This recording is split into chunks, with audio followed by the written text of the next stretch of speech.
Worse things happen at sea. That was one of the favourite sayings of Oswald's grandmother. She would trot it out as a consolation when things didn't quite go how they might have. For Oswald, who firmly did not believe in preordained destiny, and who even remained circumspect about coincidence, this little saying came to nag him. It was because his own mother once told him that she had had no hand whatever in naming him. It was his father who insisted on calling him Oswald. Apparently, in St. Oswald's churchyard at Flamborough, there was a monument to his father's best friend. He was lost at sea in a storm off the Head, not long after the war. Oswald's father should have been on the boat with him, but he had flu at the time and was lying in bed listening to the wind when the accident happened.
In his entire life, Oswald has never met, face to face, somebody else with the same name. This doesn't make him feel special. The rareness of the name makes him feel odd, and he has never understood why this is so. When some friends named their daughter Ravenna, he had felt an exhilaration. He was certain that she would be special. But Oswald, you might as well say oddball. Some of his friends had changed their names when they were teenagers, and he could say that seeing The Wizard of Oz made him wonder about Oswald with a Z. Now, of course, he knew that a taste for superficiality could have helped him a lot in getting through life. Oswald the oddball. He felt that he was not born in the right period in history. Would he have liked to have been of the same generation as his parents, living the post-war morals that had mostly guided him, wondering, for example, whether one should have sex before marriage? Should he have been living through the early 18th century, when what became modern man was establishing himself, and everything was there to be discovered? Or what of being born in the future, when a man has already dealt with the carbon problem he has created, and an unexpected wave of optimism is washing away the detritus?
His other grandmother had never uttered a proverb, as far as he knew. Oswald hadn't even met her. Nobody ever talked about her, as if she had gone mad or had been a teenage mother. It was well after his father had gone that he found out more about her. Oswald learnt that the missing grandmother was indeed a missing grandmother.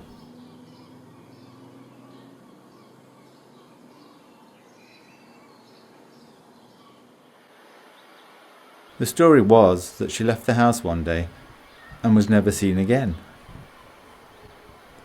The war was over by then, so she had not been blown to smithereens by a stray bomb, and abductions by travellers from outer space were still only to be found in fiction.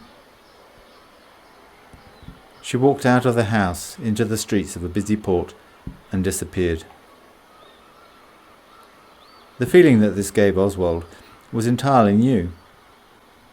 People dying remain part of the story of their lives, stories that still have a beginning, a middle, and an end. This grandmother didn't even achieve the missing presumed dead status of a soldier. That is, until many years later.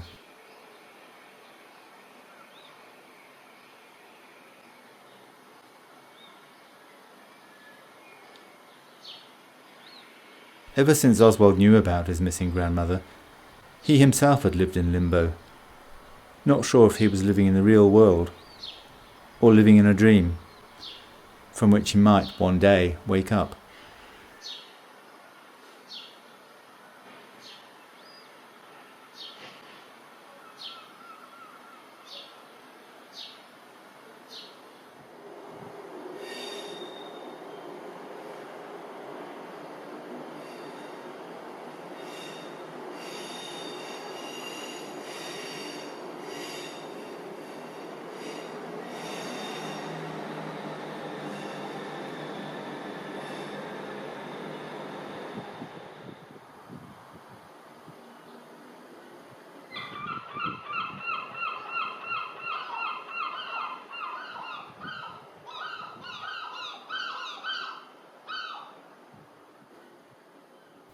For quite a few years, Oswald had carried with him the understanding that the word vacuum was the only word in the English language which had a double U. He was told this mistaken fact by his physics teacher, who was able to recite the entire O-level curriculum without reference to notes. Though he was clearly not a linguist, he was an excellent tennis player. This physics teacher's comment about the word vacuum must have created a spark in Oswald's brain, for from that day onwards he was aware that he saw patterns. Any type of pattern, not just letters in words.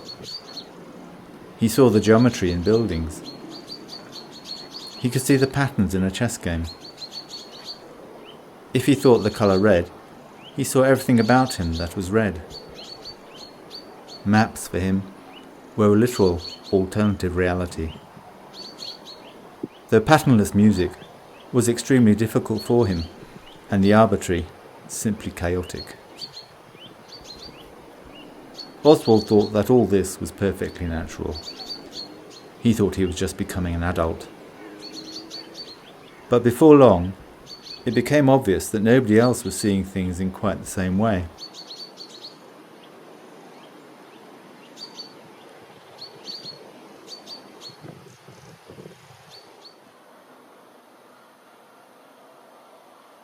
One of his games was to choose a combination of letters in his head, then to quickly scan a page of text, from which all the same examples would jump at his eyes, as if they had been marked with a highlighter.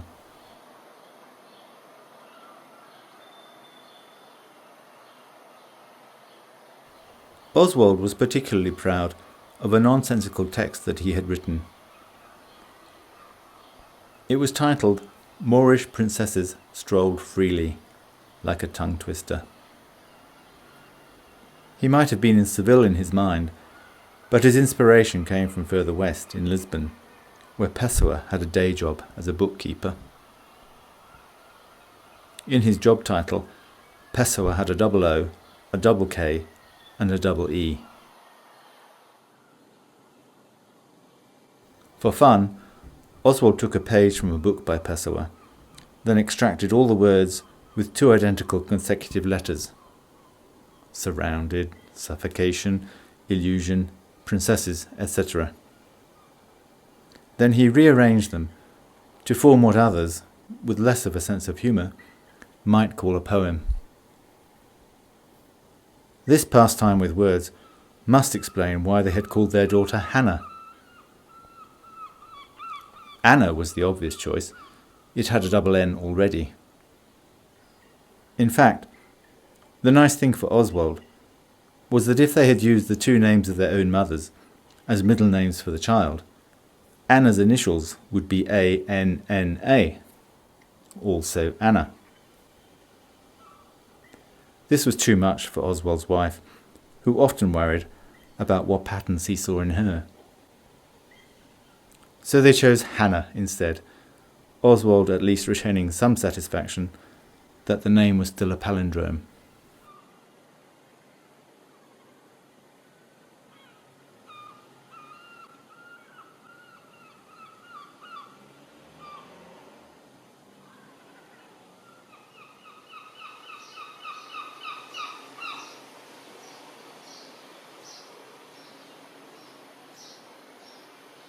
Crosswords, which were never much of a challenge for Oswald, were a good way of passing the time. One day, when he had a summer job with nothing left to do, he realised that the word needed to complete the puzzle was 6 letters: O something, W something, L something. He physically blushed when he realised that his name, Oswald, would complete the crossword. Of course, it wasn't that. The answer was the name of one of Oswald's heroes. At least it helped Oswald like his name a little more, knowing that he and Orwell had something in common. Indeed, they had a lot in common.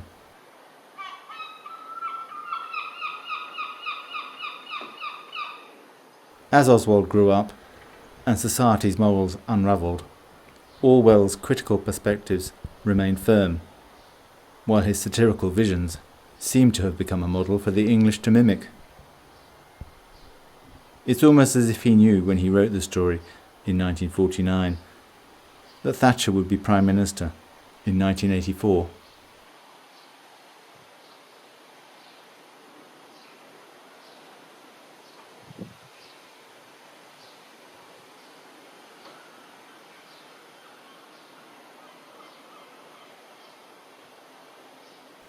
One of Oswald's school friends, Andrew, was in a family of 12 children who slept in 3 bedrooms.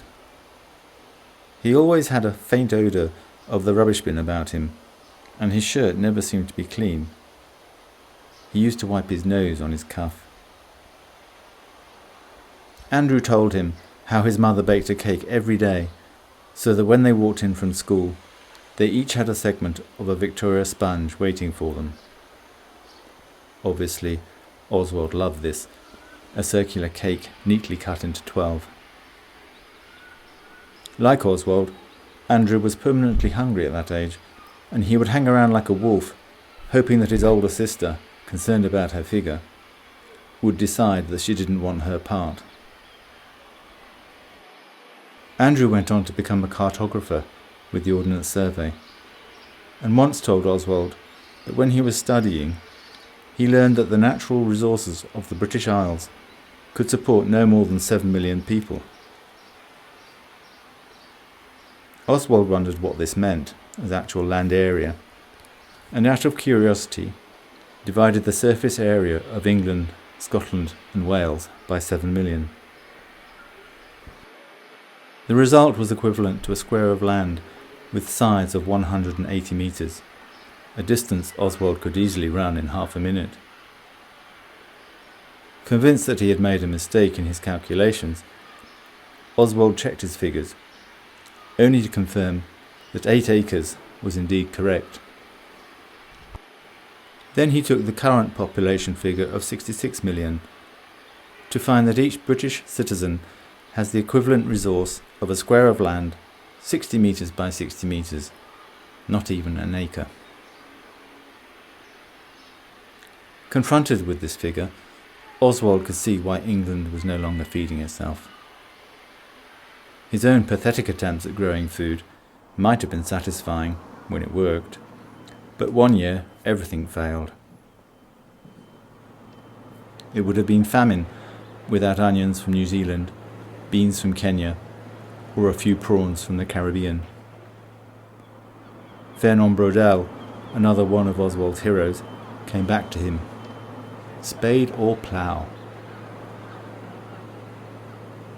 It was apparently a huge debate in 18th century France, unimaginable to us today with our huge tractors, as to whether it was an advantage to have animals to pull a plough instead of a man with a hand tool doing the work. Not only do the animals need feeding, land has to be put aside for pasture, which might otherwise be productive land for growing food for human consumption. Oswald thought of the argument today about growing cows for men to eat, instead of growing plants for men to eat, particularly when tropical rainforests are converted to pasture.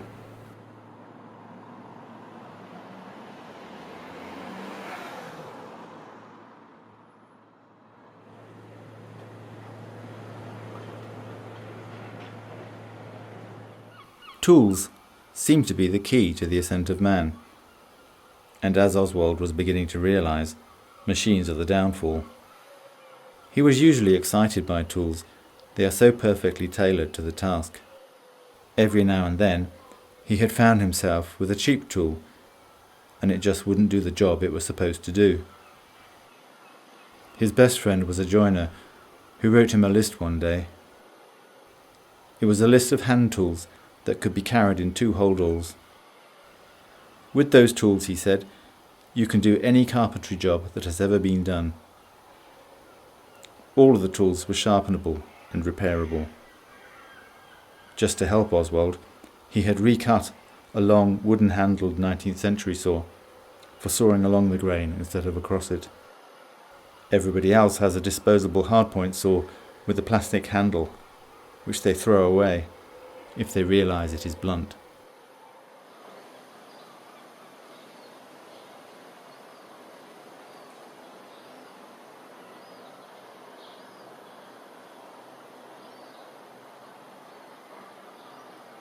Hannah and Oswald were fascinated watching the growth of some herring gull chicks on the neighbour's flat roof. They thought about what it is that makes men distinct from other animals. You might say it is the size of his brain, his ability to endlessly create new tools.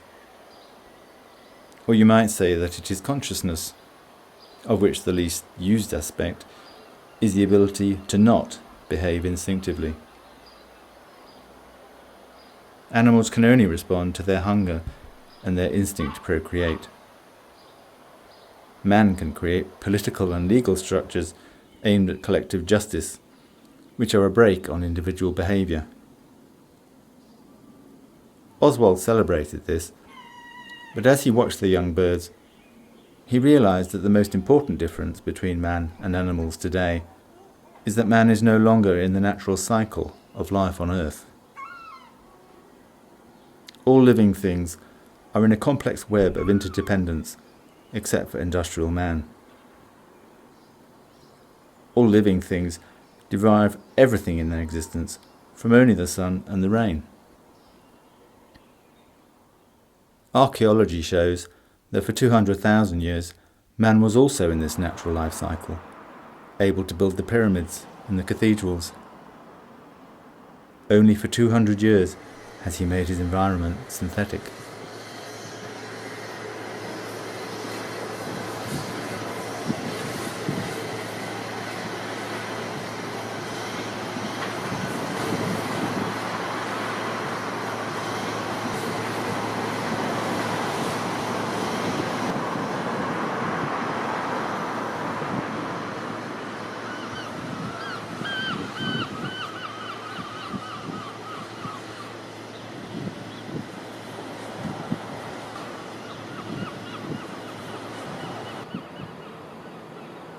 Oswald found that in 1801, when the Industrial Revolution began to kick in, the first national census showed the British population to be 10.5 million, already 50% more than the island's natural capacity.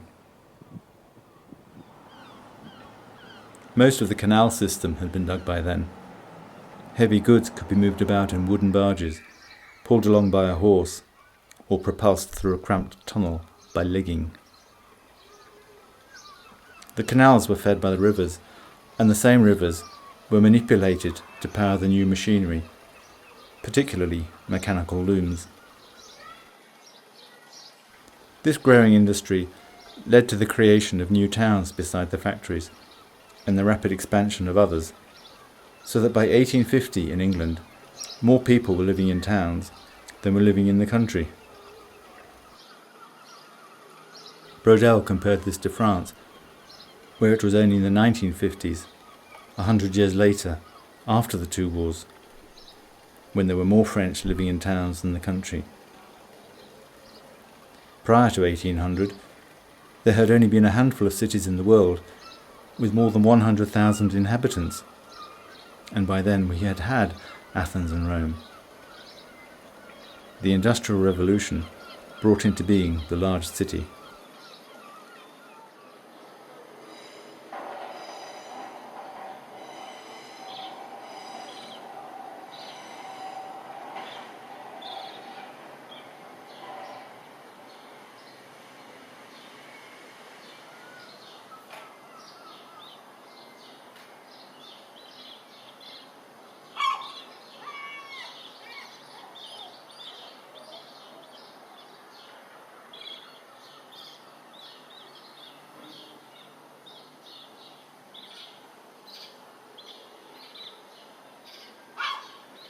(1801) represented for Oswald the moment when human technology took man out of the natural life cycle.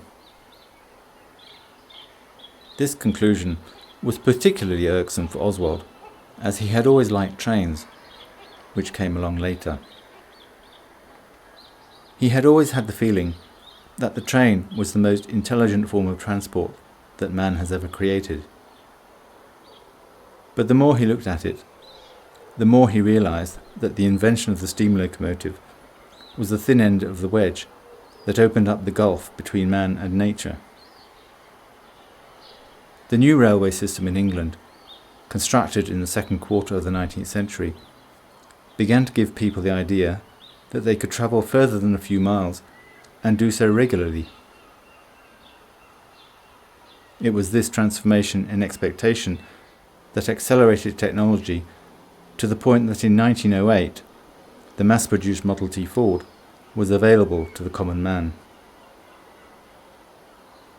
In a little over 100 years, people in the richer countries had changed from living in an environment where they could walk to everything that they needed, to a society that thought that moving about in motorized boxes was absolutely normal.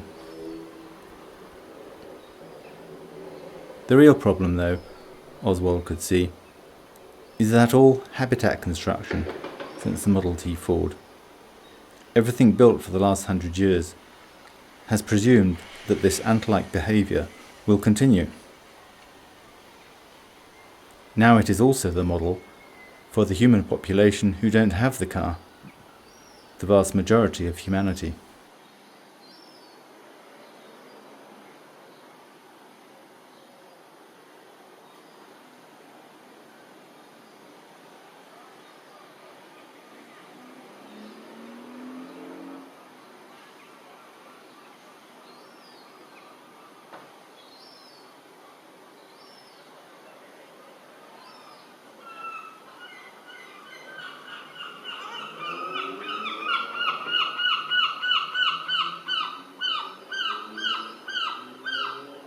Oswald wanted to believe in civilization.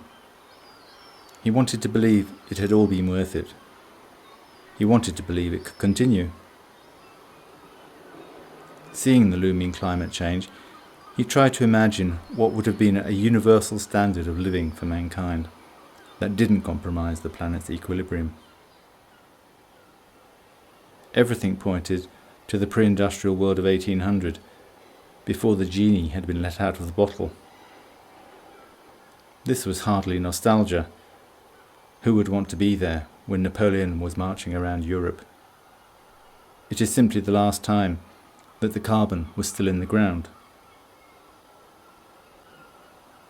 Oswald remembered too well when he read about the Minoan culture and one of its remnants in Knossos. An excavated chamber was, for all intents and purposes, the brother of a chamber he had visited in Samarkand. Both were stone buildings with lime plaster and frescoes. The paintings were stylistically different, but the technology identical. What struck Oswald was that Knossos was 1250 BC and Samarkand was 1250 AD. There was 2,500 years between them, yet the technology was the same. Oswald could not deny that he had a nostalgia for such continuity, to be part of something with duration.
O-level English literature was effectively forced on Oswald by the inflexibility of his school's timetable. He had wanted to do O-level art, but the school had never known somebody who was good at maths and the sciences and who wanted to do art. This was when he began to see patterns all around him, and instead of drawing them in art classes, he had to be satisfied with the structures that he found in mathematics. Strangely, analysing plays and poems did not come naturally to Oswald, and some of the questions in the English Lit exam were about books that he hadn't even read. He was, however, cautiously content with his English language abilities, though not at all pleased when an undergraduate essay that he wrote was given a mark as if he had done no more than write his name at the top of the paper.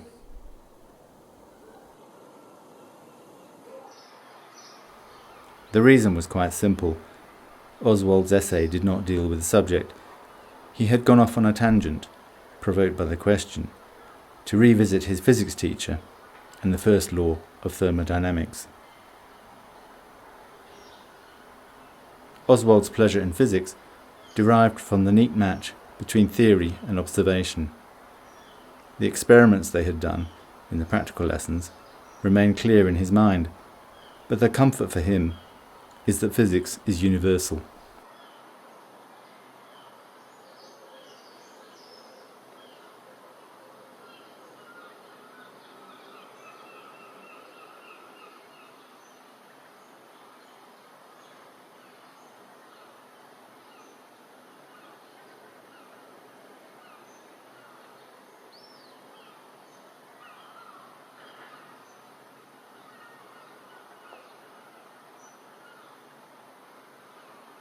The principle of the conservation of energy gave Oswald a vision of the universe as a constant ebb and flow of energies. And while he was uneasy about the concept of infinity, the proposal that everything began with a huge explosion and will end with a huge implosion seemed intuitive to him. Oswald did not write his essay to educate his university professor in O-level physics, however. He was just using the physics as a metaphor for the universal. He had been writing during that demoralising period when Thatcher was once and for all dismantling British industry and transforming shared assets into private assets. Oswald's patterns were seriously disfigured by this. It's not that he had a problem with complexity. As he had grown older, he naturally assimilated increasingly complex patterns. But he had observed that at a certain level of complexity, it became impossible to properly perceive a pattern. You could say that the pattern had become ugly, though Oswald tried to display some diplomacy by describing such a failed pattern as inelegant. Oswald could see that the patterns that the free market was creating were horribly inelegant. He searched for comprehension and was surprised to find it at the Mornington Building Society. How quaint to think about it today, he thought. He had been advised to open a building society account while he was still delivering newspapers for pocket money. The idea was that they would look favourably on you if ever you might need a mortgage. Of course, when he did need a mortgage, building societies had become banks, and he could not get one. Building societies were mutual societies, which meant that they could only lend money to people when others with a surplus had deposited money with them. The interest that the house buyers were paying was the interest that the investors were receiving, less a little bit, of course, to pay for the arrangement. Oswald liked the tidiness of this. It reminded him of a puzzle he had once been set, where you had to reorganise a freight train using track just like the Reading-Basingstoke-Didcot triangle. The solution was elegant, economic, and sophisticated. By contrast, the monetarist trick was very sly, and Oswald even wondered if it lay to waste the promise of the Bank of England to pay the bearer on demand, as printed on its paper money. The sly trick was to separate once and for all money from adding value to things by work.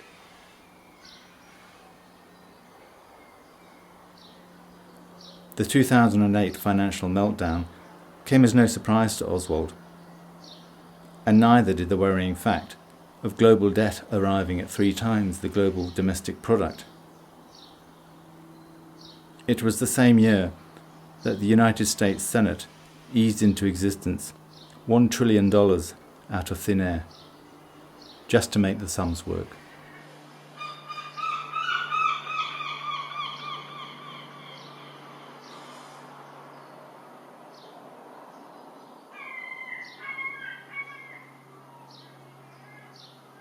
Before university, Oswald could not really understand that economic growth was even considered possible.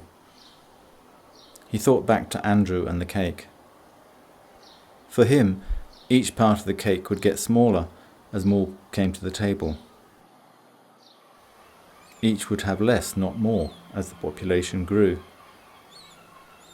It came as some relief for him, therefore, to find that economic growth has no relationship whatever to the realities of the world. Economic growth, he found, was an artificial construct, concerned only with human economic activity, as defined by the economists, a self-referential construction. The cost of worthy lawyers and judges, sitting like gods for weeks on end, to condemn a petty fraudster who won't admit his crime, are in the equation. Just as the baker making a loaf of bread, or the gas company giving you a contract to burn Russian gas, and the plumber who installs your gas boiler. But the retired man, felling his own firewood to heat his family, or the mother baking a cake every day for her rather large family, are not. Economic growth was so meaningless that Oswald soon forgot about it, though sometimes, when he saw those sad politicians austerely avoiding doing anything useful because there was no economic growth, it occurred to Oswald that they had fallen for it too, and didn't realise that modern economic practice was arbitrary, an accidental, desperate construct, a denial about the true limits of the earth.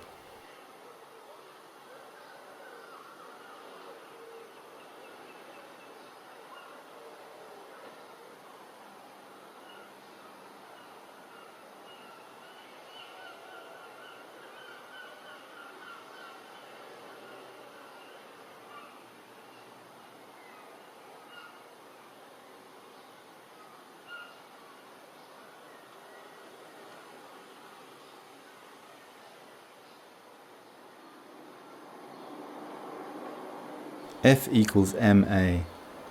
Force equals mass times acceleration. Or, as Oswald always preferred it, work equals weight times distance. In other words, heavy things moved a long way, use a great deal of energy. This inescapable reality bothers the monarch butterfly as it flies from Canada to Mexico, but it hasn't bothered man for quite some time. With so many machines, we have lost the perception of what it means to work, and don't value the embodied energy in everything we use. When she was younger, Hannah didn't understand what Oswald meant by this. Embodied energy wasn't on the syllabus. So Oswald tried to illustrate how a lump of steel, that you may consider inert, is the result of digging and crushing entire mountains, moving the material to the furnace, burning the rock, and separating out the metal. This she knew, of course, from her chemistry lesson. But it was when Oswald told her to do the same thing, using simple hand tools, digging and burning the ore with coal she had dug herself, that she began to understand the work involved. All that work, Oswald explained, is the embodied energy in the steel. All materials since the Industrial Revolution have been made using the Earth's store of carbon, borrowed by man with no intention of paying it back.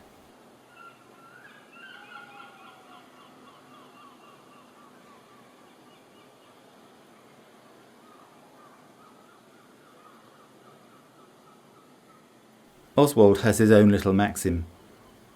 What is man's best quality, he asks. The reply, habit. Then he asks, what is man's worst quality? The reply, also habit. The importance being to have good habits. As soon as something is integrated into daily life, made habitual, it is forgotten, whether it is good or bad. 20 years ago, the mobile phone would have been called a walkie-talkie. Today, the younger generation cannot conceive of the world without one. Oswald could see that each generation has had a transformative gadget: gas central heating, the television, the motor car, electric lighting. Oswald still finds the smartphone astounding, while Hannah thinks it is normal. Yet he doesn't see a tiny device that slips into your shirt pocket. He sees years of industrial development, hundreds of satellites in space moving at 3 kilometers per second, so that we can talk to each other and have information. The few grams of a mobile phone took the entire history of the industrial world to create. 200 years of mining the earth of its elements, 200 years of extracting oil and gas.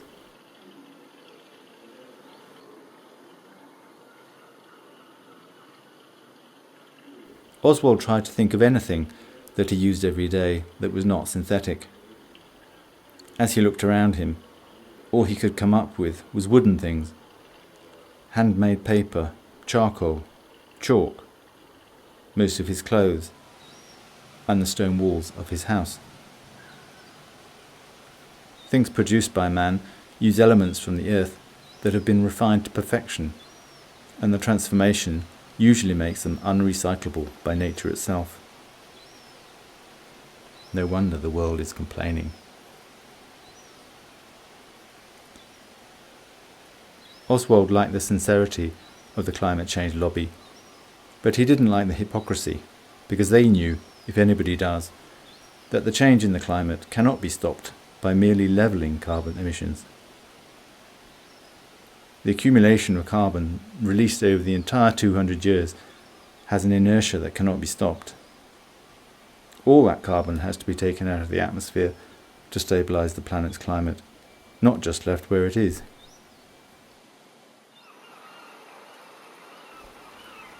But you cannot put the toothpaste back in the tube.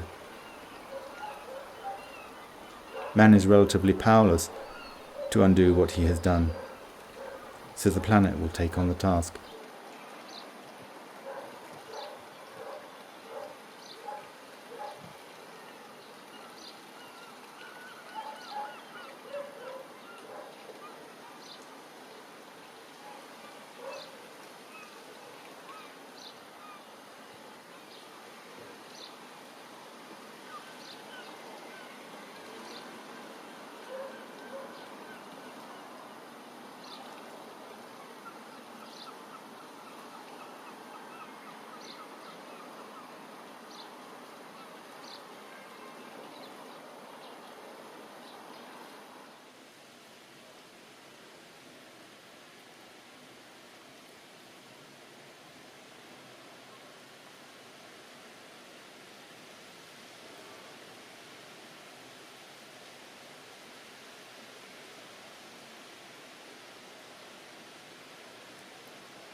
One of Oswald's friends tells him we will come up with an alternative to fossil fuels through human technology. An attitude that worries Oswald profoundly, as it overlooks the principle of conservation of energy. How ironic he found it that the buried coal, oil and gas was precisely what had provided the environment on Earth, which permitted life and then man to evolve, because over thousands of years the planet had tucked the carbon away. Then man brings it all back to the surface. Oswald could see that the sensitivity of the planet has been completely underestimated, if anybody had even thought about it, as only a few generations of mining its innards and grabbing up its vegetation has destabilized its climate. He feels nauseous when he hears how people use the word sustainable. Most of the time, it is used to mean to sustain the free market economy, and at other times to sustain our industrial society, which might be the same thing. Hannah knew from understanding embodied energy that wind turbines and solar panels are no less consumer objects than cars that require yet more fossil fuel energy to replace them every 20 years.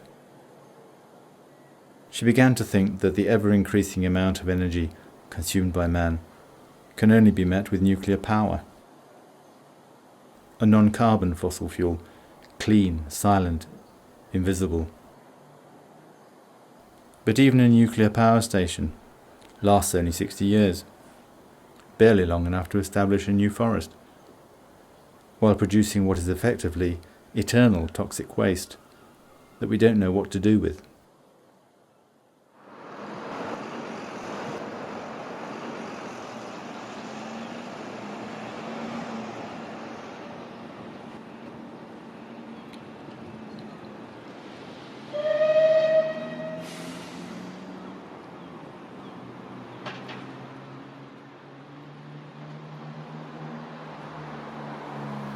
A silly television pantomime surprised Oswald quite often. The writers had slipped philosophical ideas into the Star Trek series. In one episode, Captain Janeway explains, to a supposed creature in a far-off galaxy, that we used to have wars on Earth. And she does it with such irony that Oswald burst out laughing. He too wanted a warp drive, to get away from the ghastly me-first society he had witnessed all his life.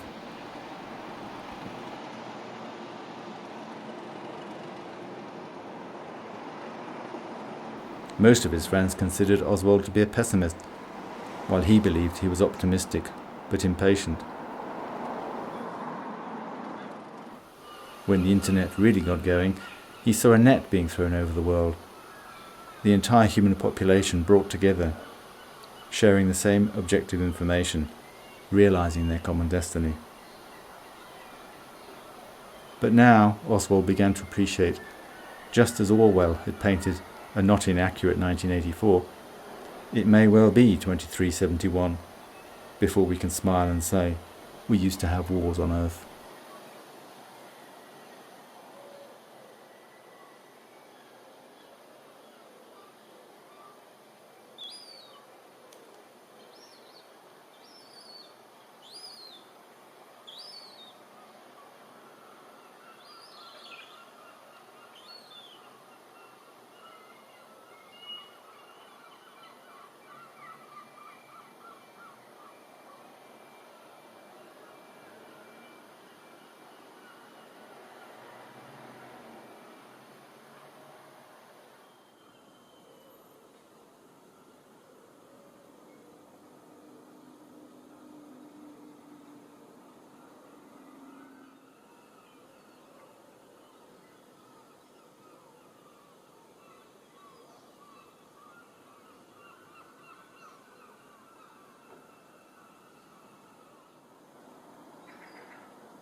How tragic it all seems, Oswald said to Hannah. If we do nothing, it will be more wars and colossal famine, substantially reducing the human population. Satellites would fall out of the sky, the industrial economy would collapse, and any survivors would re-establish human life within the bounds of what is left of nature. Yet if we make a huge effort and manage to salvage something of our technical prowess, we would reinvent human societies within the bounds of nature too. Oswald believes that mankind is incapable of the substantial changes needed without some kind of religious fervour. Only religion has shown a passion which enables sacrifice and the necessary speed. Perhaps there's going to be a new religion. The Gaian concept could work, Oswald mused.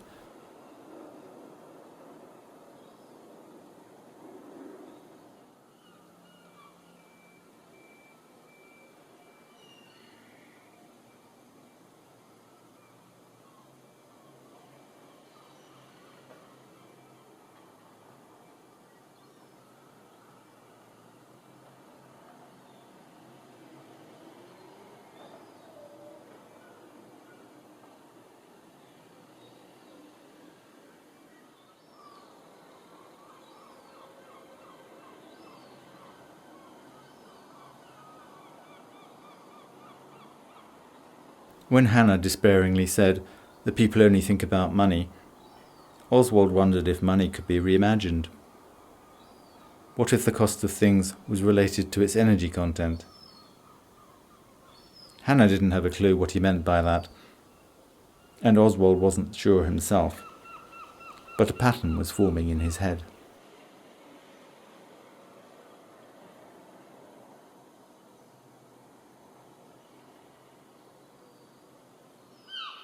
The gull chicks were no longer cute little babies now.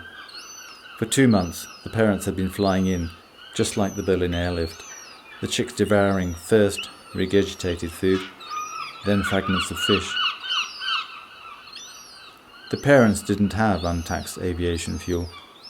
All they had for fuel was what they had eaten themselves. This led Oswald to think of his own food and what it let him do. He could walk all day. He could fly like the wind on his bicycle. He could craft beautiful buildings. He could think, read, write and draw, all with the 10 megajoules of energy in his daily food.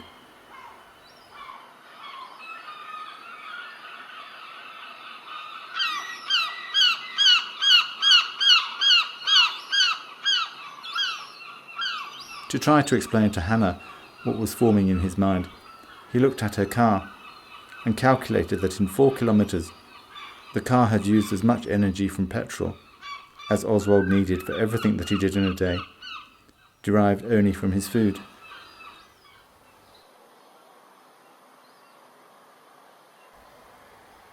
She felt that this was an impressive amount of energy in a little more than a cupful of petrol. Slowly, however, she began to grasp what her father meant, without including embodied energy in the equation. Oswald was showing her the unrealistic price of fossil fuel energy.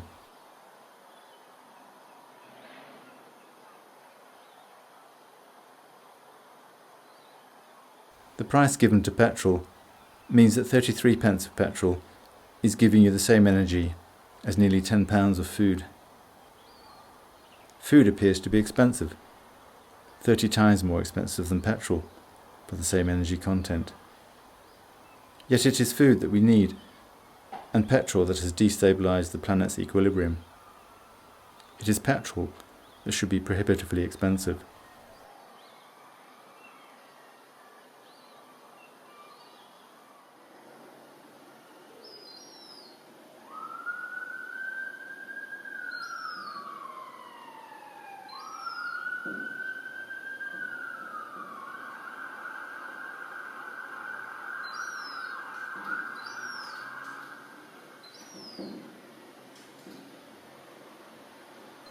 What if, Oswald repeated to Hannah, we price things according to their energy content?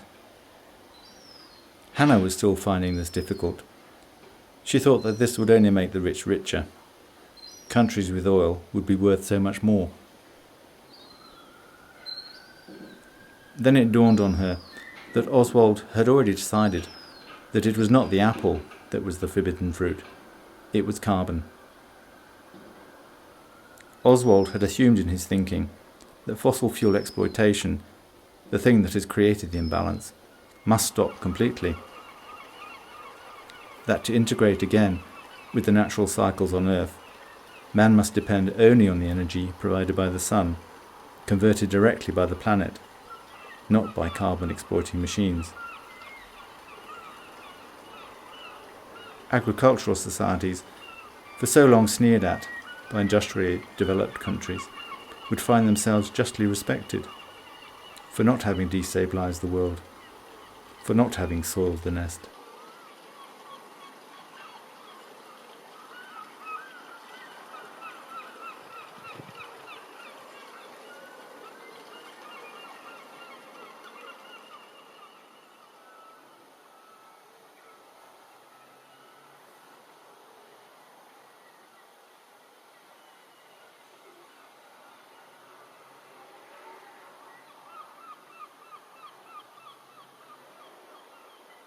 Oswald had studied one of those subjects in which you gain authority from knowledge. Unfortunately for him, The knowledge in itself did not bring power. Power was gained only by seduction, using knowledge along the way. Oswald knew from the start that seduction was not one of his skills, so he tried to find work where he would at least be respected. The older he got, the more difficult this became. He found that the people with power knew and cared extremely little about his subject. He saw this coming years ago, when Maggie the magician created intermediate layers of superfluous management, for whom only the price of something matters, not its value. Knowledge was no longer respected, and judgment not trusted.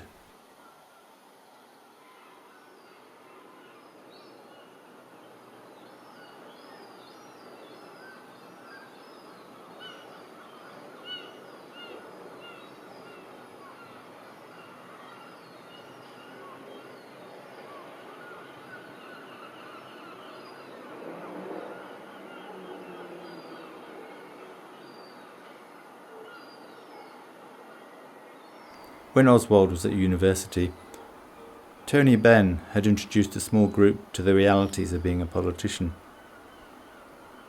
Up until then, Oswald thought Parliament was a group of intelligent people debating and deciding on what was best for the collective. Not at all, he was told. A politician simply doesn't have a career unless he is prepared to join a political party and put his own beliefs in second position. The insincerity of the situation, arguing for something you don't necessarily believe in, just to advance your career, left Oswald despondent for several weeks. It was all too clearly Orwellian doublethink.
One day, Oswald's wife jokingly said to him, "Just look at you, and look at me. Hannah doesn't stand a chance." Hannah had begun to think so too. She was afraid of the transition necessary to address climate change. It was, after all, the unknown. Most of her friends saw electric cars as saving the planet, unaware of the real carbon problem. They were, however, getting worked up by the stupidity of America and then England going it alone, when the real problem is global.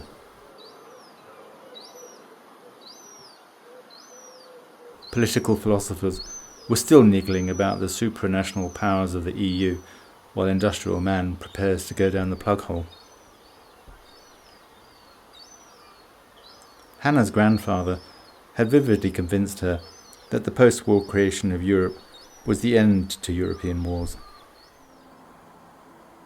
Oswald added that Europe was motivated by universal social justice, but it was slipping into the same trap that befell Blair after Thatcher, as seeing a free market economy as inevitable, when a free market industrial economy is nothing other than our doom.